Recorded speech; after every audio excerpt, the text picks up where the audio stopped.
የአርቲስት ቴዎድሮስ ካሳሁን ቴዲ አፍሮ አልበም መነጋገሪያነቱ ቀጥሏል። የሙዚቃ አልበሙ ለሙዚቃ ወዳጆች ከደረሰ እነሆ ዛሬ ላይ ሁለተኛ ሳምንት አስቆጥሯል። በእነዚህ ጊዜያት ታዲያ ተደማጭነቱ ከጊዜ ጊዜ እየጨመረ ይገኛል። አነጋጋሪ አወዛጋቢ ጉዳዮችም ከያቅጣጫው ብቅ ማለታቸው አልቆሙም። የተወዳጁ ድምፃዊ ቴዎድሮስ ካሳሁን ቴዲ አፍሮ ይህ አልበም መውጣት ተከትሎ በርካታ አወዛጋቢ ጉዳዮች የታዩ ባሉበት በዚህ ጊዜ ላይ ከቀናት በፊት ለእስር የተደረገችው የቴዲ አፍሮ ማናጀር ማህሌት ሰለሞን ፍርድ ቤት መቅረቧ ተነግሯል። ፍርድ ቤት ከቀረበች በኋላ የፍርድ ቤቱ ውሳኔና አነጋጋሪ ጉዳዮችን በተያያዥነት የምንቃኝና የምናነሳ ሲሆን ደግሞ በቴዎድሮስ ካሳሁን ቴዲ አፍሮ አልበም ዙሪያ ዘጋቢ ፊልም እየተዘጋጀ ይገኛል ተብሏል። ይህ ዶክመንተሪ ፊልም ይዘቱ ምን ጉዳዮችን ይዟል? መሰረት ሚዲያ ከዚህ ጋር በተገናኘ ያጋራው መረጃ አነጋጋሪ ስለመሆኑ በተያያዥነት እንቃኛለን። በያላችሁበት ሰላማችሁ ይብዛ ውድ ቤተሰቦቻችን። ይህ ኢትዮ ግሎባል 360 ኒውስ ነው። ለቻናላችን አዲስ ከሆናችሁ ሰብስክራይብ እንድታደርጉ በአክብሮት ስንጋብዝ፣ ቪዲዮን ከወደዳችሁት ላይክ እንዲሁም ሼር በማድረግ ለሌሎች እንድታካፍሉ እንድታጋሩ በአክብሮት እንጠይቃለን። አሁን ወደ ዝርዝር ጉዳዮቹ እንሻገራለን። አብራችሁን ዝለቁ።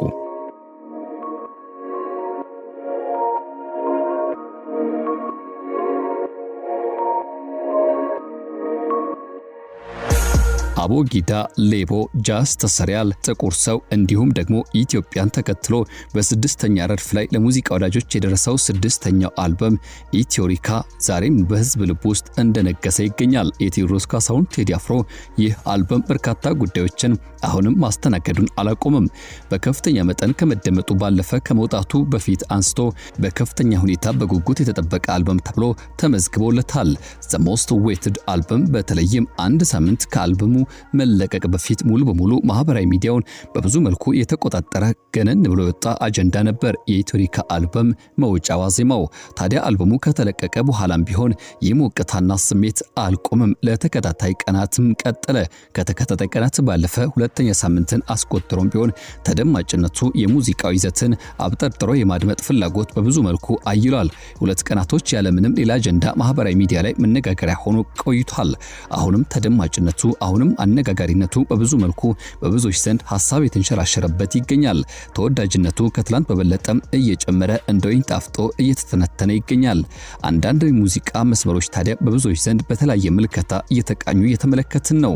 በተለይም ደግሞ ዳስጣል የሚለው ይህ ሙዚቃ አሁንም በመሪነት ስፍራ ሲቆናጠጥ 20 ሚሊዮን የተሻገረ እይታን አግኝቷል። በጉራግኛ ስልተ ምት የተሰራው ስምምነ ሙዚቃ ደግሞ ከታች የነበረው የመደመጥ ቁጥሩ አሁን ላይ አሻቅቦ ሁለተኛ ደረጃ ተቀምጧል። ጀንበር፣ መሬማ፣ መርከብ፣ ጽዮን ሙሽራይና ሌሎችም ሁሉን በመብለጥ ከ16ኛ ደረጃ 10 ሚሊዮን በላይ በመታየት የሁለተኛ ደረጃነትን ይዘዋል። የማረግ ጥግ ከሁሉም ትራኮች እስካሁን 3 ሚሊዮን መሻገር ሳይችል የቀረው የሙዚቃ አልበም ውስጥ ከተካተቱ ስራዎች መካከል አንዱ ሆኗል። የመጨረሻ 18ኛ ደረጃ ላይ ይገኛል። ታዲያ እንዲህ ባለ መልኩ አነጋጋሪነቱ የቀጠለው ይህ ሙዚቃ አልበም 100 ሚሊዮን እይታ ለማግኘት 2 ሳምንትን አላስቆጠረም ነበር። ከዚህ አስቀድሞ ይህ ቁጥር ሞልቷልና። ታዲያ ይህን ተከትሎ በርካታ አነጋጋሪ ጉዳዮች የታዩ ባሉበት በዚህ ጊዜ የድምፃዊ ማናጀር ለእስር መዳረጓ ይታወሳል። የተወዳጁ ድምፃዊ ቴዎድሮስ ካሳሁን ቴዲ አፍሮ የረጅም ጊዜ የልብ ወዳጅ እንዲሁም ደግሞ በብዙ መልኩ በአብሮነት መንገድ የዘለቀችው ማህሌት ሰለሞን በቁጥጥር ስር ከዋለች በኋላ በርካታ ሀሳቦች ሲንሸራሸሩ ቆይተው ነበር። እሷን ጨምሮ አብሯት ያሉ ሰዎች አርብ ዕለት ፍርድ ቤት መቅረባቸው ተነግሯል። ፍርድ ቤት ከቀሩ በኋላ ደግሞ ተጨማሪ 14 ቀናት የምርመራ ጊዜ እንዲፈቀድ ሆኗል ሲሉ ሁኔታውን የገለጹ እንዲሁም ደግሞ ለጉዳዩ ቅርበት ያላቸው ምንጮች ከዚህ ጋር በተገናኘ መረጃውን አጋርተዋል። ተጠርጣሪዎቹ ባሳለፍነው አርብ በፌዴራል የመጀመሪያ ደረጃ ፍርድ ቤት አራዳ ምድብ አንደኛ ጊዜ ቀጠሮ ችሎት የቀረቡ ሲሆን መርማሪ ፖሊስ የጀመረውን ምርመራ ለማጠናቀቅና እንዲሁም ደግሞ ይህኑ በማጠናከር ከዚህም ባሻገር ተጨማሪ መረጃዎችን ለማሰባሰብ 14 ቀናት እንዲፈቀድለት ችሎቱን ስለመጠየቁ ፍርድ ቤት ጉዳዩን የተመለከቱ መረጃዎች አመላክተዋል። ፍርድ ቤቱም የፖሊስን አቤቱታ መርምሮ በመቀበል የተጠየቀውን የ14 ቀናት የምርመራ ጊዜ እንደፈቀደ የተገለጸ ሲሆን የምርመራ ሂደቱን ተከታትሎ ቀጣይ ትዕዛዝ ለመስጠት ተለዋጭ ቀጠሮ መስጠቱን የታሳሪ ቤተሰቦችን ዋቢ ያደረጉ ምንጮች አመላክተዋል። በመጀመሪያ ደረጃ የፌዴራል ፖሊስ በአርቲስት ቴዲ አፍሮ ላይ ምንም አይነት የወንጀል ምርመራ የለኝም ሲል ከቀናት በፊት ይፋ ማድረጉ ይታወሳል። ይህ ጉዳይ ታዲያ ብዙዎችን እያጠያየቀ ይገኛል። ፖሊስ ሰዎችን አስሮ ምርመራ አልጨረስኩም በማለት ጊዜ ቀጠሮ መጠየቅ የተለመደና ሰብአዊ መብት ተሟጋቾች አጥብቀው የሚተቹት ጉዳይ እንደሆነ አንዳንድ ጸሐፊያን ያነሳሉ። አንድ ግለሰብ ከመታሰሩ በፊት በቂ ማስረጃ ሊሰባሰብ ሲገባ አስሮ ማስረጃ መፈለግ የዜጎችን መብት የሚጋፋ ነው ሲሉ ሁኔታውን የሚገልጹም ጥቂቶች አይደሉም።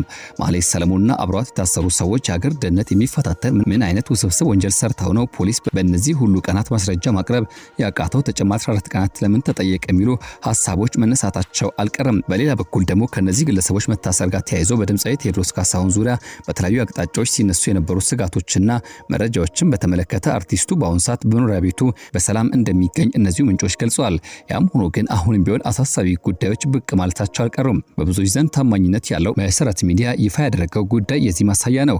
ከቀናት በፊት ለህዝብ ይፋ የሆነው አርቲስት ቴዎድሮስ ካሳሁን አልበም ተከትሎ ሙዚቃውን ሲያዳምጡ ተገኝተዋል የተባሉ ከ100 በላይ ግለሰቦች እንዲሁም ከአርቲስቱ ጋር ይሰራሉ የተባሉ 2 ሰዎች መታሰራቸውን ዘገባው ያስታወሰ ሲሆን አሁን ላይ መሰረት ሚዲያ የደረሰው መረጃ እንደሚጠቁሙ ከሆነ በአርቲስቱ እንዲሁም ደግሞ በታሰሩ ሰዎች ዙሪያ የሚያጠነጥን ዘጋቢ ፊልም ወይም ደግሞ ዶክመንተሪ የተሰራ ይገኛል ተብሏል። ታዲያ ይህ ዶክመንተሪ ፊልም ብዙ ጉዳዮችን እንደያዘ ሲገለጽ ድምጻዊ ቴዎድሮስ ካሳሁን ቴዲ አፍሮ ሚያዝያ 21 ቀን 2018 ዓ.ም አዲስ ያወጣውን የዘፈን አልበም አስመልክቶ የዘፋኙ ምክትል ማናጀር ማህሌት ሰለሞን መታሰሯና ፍርድ ቤት መቅረቧን ይህ ዘገባ አስታውሶ ማህሌት ዘፈኑ ከመውጣቱ በፊት በአርትስ ቴሌቪዥን መግለጫ እንዳንሰጥ ተከልክለናል በማለቷ ምክንያት መታሰሯን የፌዴራል ፖሊስ ለፌዴራል መጀመሪያ ደረጃ ፍርድ ቤት አራዳ ምድብ ችሎት አስታውቋል። የሚዲያ ምንጮች እንዳረጋገጡት ከሆነ የቴዲ አፍሮን አዲስ ሙዚቃ አስመልክቶ በአርትስ ቴሌቪዥን መግለጫ እንዳንሰጥ ተከልክለናል ማለቷ በአዲስ አበባ ከተማ ውስጥ ሁከትና ብጥብጥ ለመፍጠር የታለመ መሆኑን ይህንም አምና ካሜራ ፊት ላይ እንድትናገር ስለመጠየቋ ገልጿል። መግለጫውን ሳንከለከል እንደተከለከልን አድርገን የገለጽነው አልበሙ በህዝብ ዘንድ ትኩረት እንዲያገኝና ማስታወቂያ ለመስራት ነው ብላ ካሜራ ፊት ከተናገረች እንደምትለቀቅ እንደተነገራት ሰምተናል ሲል መሰረት ሚዲያ አስነብቧል።